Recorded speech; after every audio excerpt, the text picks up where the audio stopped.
Alright, today we are going to talk about Pythagorean theorem more. I have one because there's going to be two videos, three altogether, including the basics. Alright, this is the first one. This is with a coordinate plane. I'm going to say, let's find the distance.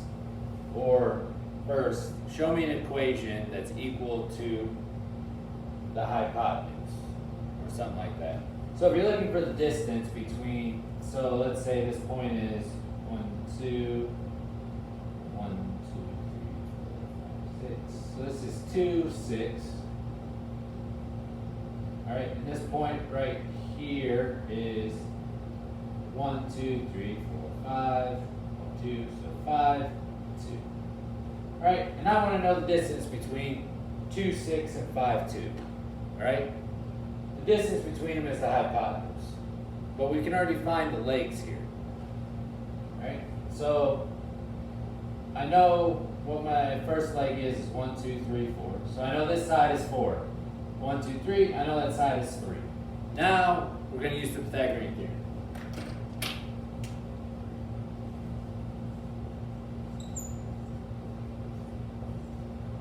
Alright, the Pythagorean theorem is a way to find the distance between point 2, 6 and 5, 2. So, it doesn't matter which one I put 4 and which one I put 3 into. I'm going to call 3 my A, make that 3 squared. Then I'm going to plug in 4 as my B because they are the two legs. But I don't know what my C is. Alright? So,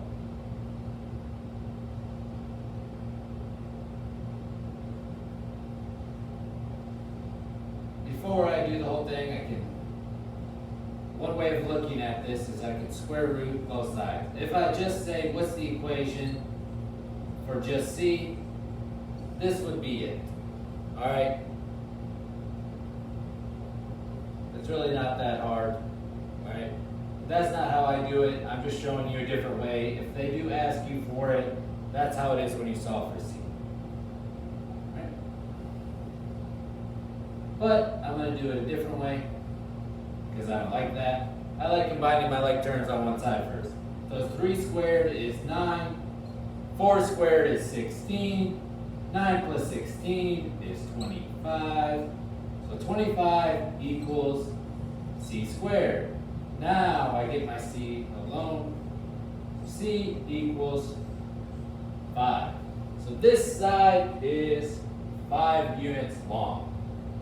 Right?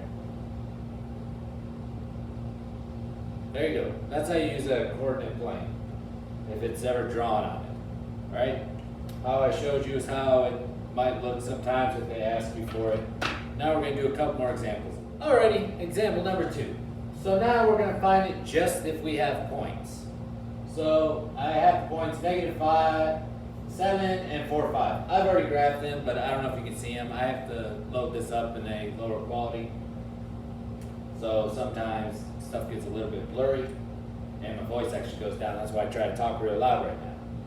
Alright, so for this, I have 2 points. I want to know what the distance is between those 2 points. Alright, so since we're doing the Pythagorean theorem, let's make a triangle. So all I'm going to do is come all the way down to there, come all the way over there, and that's a right angle right there. And now let's connect them. All right. We want to know what this is. That side, the hypotenuse. Now to find the hypotenuse, we need to know the 2 legs. The 2 legs are easy to find. You just count. All right? 1, 2, 3, 4, 5, 6, 7, 8, 9, 10, 11, 12. This side is 12. If you want to do it mathematically, you just add 7 and 5 together and get 12. That should be negative. Negative 5. I messed up too. I'm not going to cut this out and redo it. That's too much. Deal with it. All right, the other side.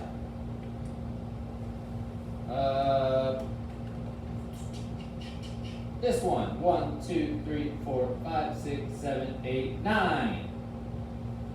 You can also just add 5 and 4 together and get 9. So now I have my 2 legs and I can find my hypotenuse. So I plug them in. It doesn't matter which order they go in. I'll do 12 here and I'll do 9 here. Again, it doesn't matter. If I wanted to do 9 squared plus 12 squared, that's fine also. Legs don't matter which one you put them in for. Alright, now I'm going to solve. 9 squared is 81. 12 squared is 144. Equals c squared. Add those together. Get 225 equals c squared. Square root. 15 equals c. This whole side is 15. And we all say hooray for the Pythagorean theorem. That's how to do it from 2 points. I'm going to do one more example. Alrighty, here's another one from points. Alright, so we're just trying to find the distance. I'm doing it for points because that's more difficult. If you already have the triangle and you're just trying to find it, just use the Pythagorean theorem. Alright, so I need to find that distance, so I just draw a triangle. I start at this point, I go all the way down till I get to this point. We're at 1. And then I go over. You're basically playing connect the dots, but you can't make a straight line. You need to make a right angle. And then you connect them. So, I don't know what my legs are. Oh no! Let's count them. 1, 2, 3, 4, 5, 6, 7. 7! Now I don't know what this leg is. 1, 2, 3, 4. Look at that. The miracle of counting. And now I know my 2 sides. So I need to know the distance between these 2. Question mark. Let's plug them in. Again, it doesn't matter which one you do, A or B. So 7 squared plus 4 squared equals c squared.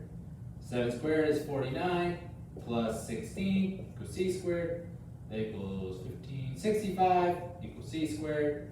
Square root. So c equals the square root of 65. There you go. You can leave it like that because it's not a perfect square root. But if they want you to estimate it, right, we go by our estimations. So I'm going to go through that again just because I'm on here. And I would like a more correct answer.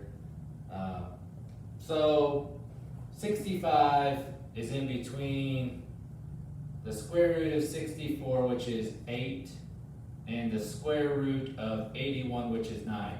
This is why I said in a previous video when I was doing estimating square roots that memorizing them comes in quite handy. If you haven't seen that video, it's called the rational and estimating square roots. Alright, so then I draw my little line. 64 square root, the square root of 81, that's 8, that's 9, somewhere in the middle. Alright, so 65 closer to 64 or 61? Obviously it's closer over here, so I mark off that whole side. That's the great thing about estimating square roots is you don't have to be exact, you just have to be close enough. So I would say it's really, really close to that. So I'm going to say it's about 8.1 approximately. Yeah, that's good enough. All right. So remember, if it asks, or if you are asked to simplify this, or what it's closest to, if you don't have a calculator, which I don't have a calculator right here, besides this guy, you can just estimate it down. So it's about 8.1.